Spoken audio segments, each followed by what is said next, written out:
pessoal da Vila Centenário, espero que você esteja bem. Eu sou a Gabi e hoje eu tô aqui pra gente estudar um pouco a lição juntos. Essa lição tem sido muito especial, eu tenho gostado bastante. Ela vem falando sobre um assunto teologicamente muito importante, que é sobre a aliança de Deus.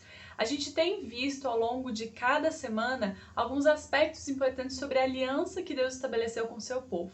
A gente viu alguns pontos relacionados a alguns textos, que são um pouco complicados, que às vezes parecem ser contraditórios, mas dentro da Bíblia, estudando um pouco mais, a gente percebe que, na verdade, eles não se contradizem, mas eles se completam. A gente também viu que a aliança, ela tem dois aspectos, Ela tem um aspecto histórico, Ela aconteceu em momentos diferentes. A antiga aliança aconteceu lá no passado com alguns dos personagens bíblicos e a nova aliança, ela é descrita ali mais no Novo Testamento. E a gente também viu a aliança como uma forma experiencial, como a sua experiência com Deus. O momento que você aceita a Cristo como seu Salvador se torna ali a nova aliança, a aliança que você faz com Deus. A gente também viu que uma aliança não anula a outra, e isso é muito importante. É importante que a gente relembre alguns pontos para entender cada vez mais o nosso estudo da lição. A lição, ela tem vindo como um crescente, como realmente uma construção de conhecimento. E como professora, eu entendo que isso é extremamente importante. Então a gente não pode esquecer do que já viu no passado para conseguir estudar as próximas lições. Antes da gente ir para o texto de hoje, que é o texto base da lição, eu tenho uma indicação especial para fazer. É esse livro aqui, ó. Pacto Eterno. Esse livro, ele foi escrito justamente pelo autor da lição, então ele é muito interessante e ajuda bastante, numa linguagem bem legal, a gente entender um pouco mais sobre essa lição que a gente tem estudado. Eu trouxe um texto que é o texto-chave da lição, na verdade é um verso do trecho especial que a lição tem destacado, que está lá em Romanos, no capítulo 6, o texto principal está do verso 11 até o verso 14, mas eu quero dar um destaque para o verso 14 para a gente entender um pouco mais sobre o que a lição está falando essa semana. Verso 14 diz o seguinte: porque o pecado não terá domínio sobre vocês, pois vocês não estão debaixo da lei, e sim da graça. Esse texto aparentemente traz uma problemática, Nossa, a gente não tem mais a lei, então e agora? A gente não segue mais os 10 mandamentos? Calma, não é bem assim. Na verdade, não é assim. A gente viu ao longo dos sábados, ao longo das semanas que a gente tem estudado, que Deus, ele funciona como um ser que é lei e é amor ao mesmo tempo. Deus, ele consegue ser justo e a sua lei expressa o seu caráter, assim como também o seu amor expressa o seu caráter. Aqui, quando está falando com relação à graça, está dando um destaque àquilo que Cristo fez por nós, que nós não temos condições de fazer.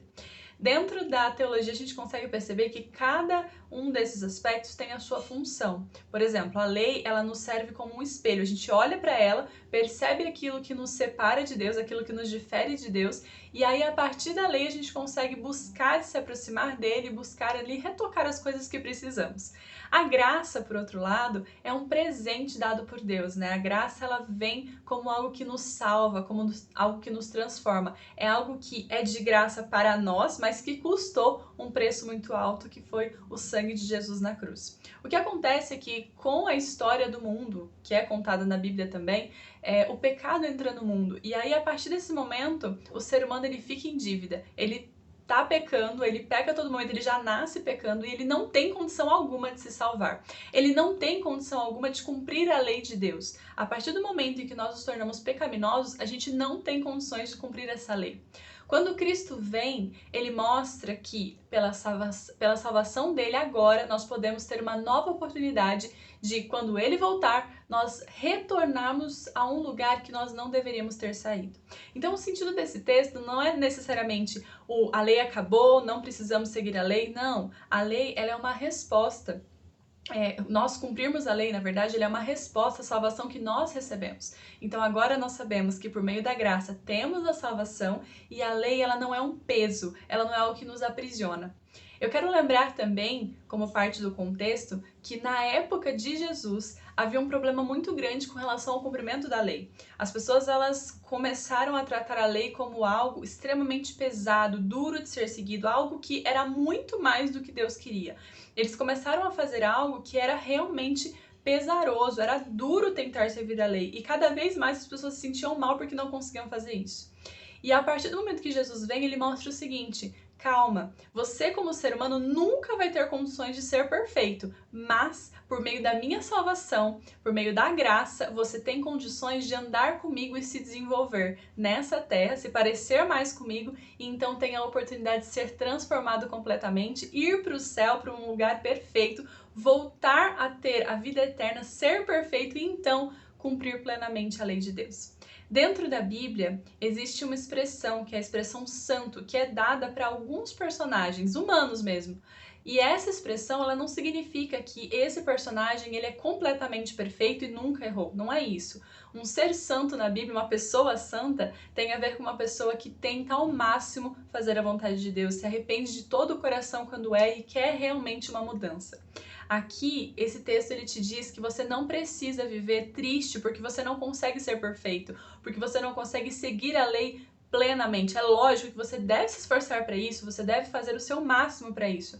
Mas quando você erra, você tem sim um Salvador que deu a vida por você e por meio da graça você tem a salvação.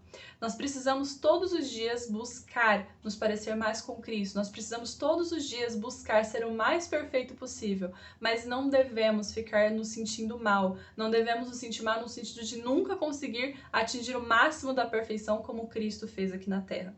Ele realmente foi perfeito, perfeito no sentido de que nunca errou. O ser humano não consegue fazer isso. Mas ele nos dá uma esperança. Ele diz o seguinte: a partir do momento em que você aceita o meu sacrifício, a partir do momento em que você aceita o que eu fiz por você, eu vou te ajudar a cumprir a minha lei. A minha lei é para ser cumprida, a minha lei é uma lei de amor e você vai conseguir cada vez mais desenvolver esse cumprimento quando você aceita a aliança que Cristo quer estabelecer com você.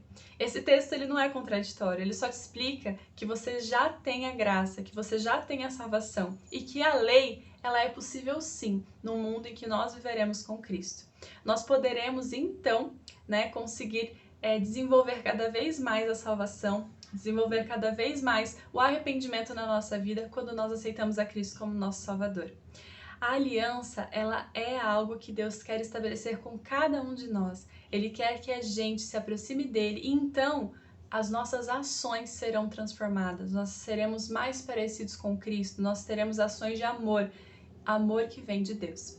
Então, finalizando e resumindo o que a gente viu essa semana, lei e graça não se contradizem. Deus é sim